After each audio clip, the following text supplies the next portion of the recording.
Hey y'all, welcome to my channel. Today I'm going to be making some country fried steak with mashed potatoes and gravy. So first what you're going to need is some cube steak and some buttermilk, some whole buttermilk.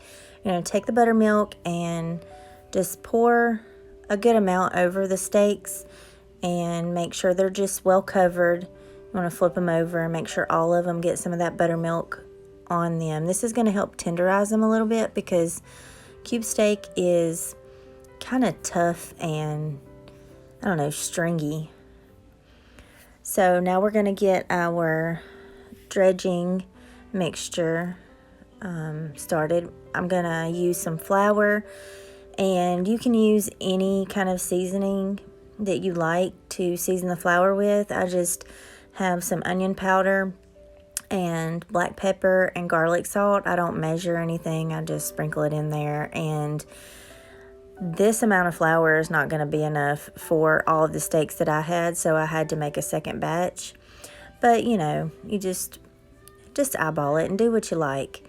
So here I'm getting my vegetable oil in the skillet and go ahead and heat it up. Just enough vegetable oil to cover the bottom of the skillet, not a whole lot. We're going to be having mashed potatoes with the country fried steak, so I'm going to go ahead and start washing the potatoes while the skillet is preheating. And yes, I do not use a potato peeler. My husband, when he helps me in the kitchen, I always get him to peel the potatoes because I don't like peeling potatoes. So he uses the potato peeler. And those little shavings of peel get everywhere, and I can just do it a lot faster this way, and you know, just a lot cleaner, I guess you would say. All right, so here I am slicing the potatoes into a pot of water. I always slice my potatoes kind of thin, long ways. I don't know if it helps with getting the lumps out or what, but I know it helps them cook quicker the smaller you slice them. So we're going to bring those up to a boil. I'm going to add some of the sea salt to the water because the potatoes will absorb that salt. And if you try to salt potatoes after they're done, then it takes so much salt. So if you do it that way, they'll really take on that salt flavor, and you don't have to salt the potatoes afterwards. All right, so now we're going to go on to flouring the steaks. You know, just take them out of the buttermilk. I didn't leave them in the buttermilk for very long, you know, just long enough for me to get the potatoes prepared and in the pot. So, you know, maybe 20 minutes tops. I don't know, maybe 30. But anyhow, the skillet is on just like a medium heat. I turned it a little bit above medium to get it started, and then I ended up turning the heat down to a little bit below medium to finish cooking them.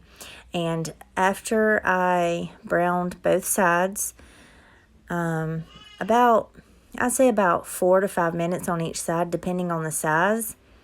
Then after that, I transferred them to a cookie sheet and placed them in a 300-degree oven just to keep them warm.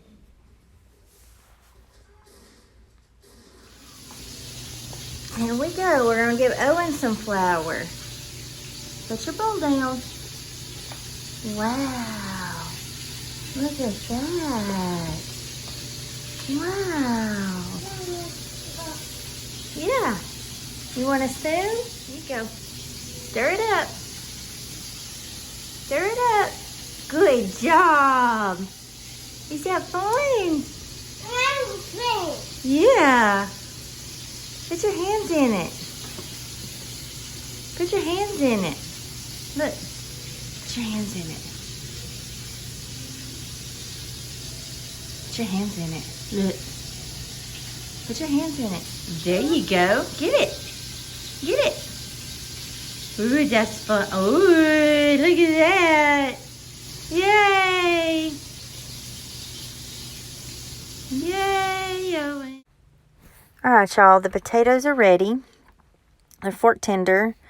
Now I'm going to drain all the water off, and then I had to transfer them out of this pot because I didn't want the electric mixer to scratch the surface of this one up.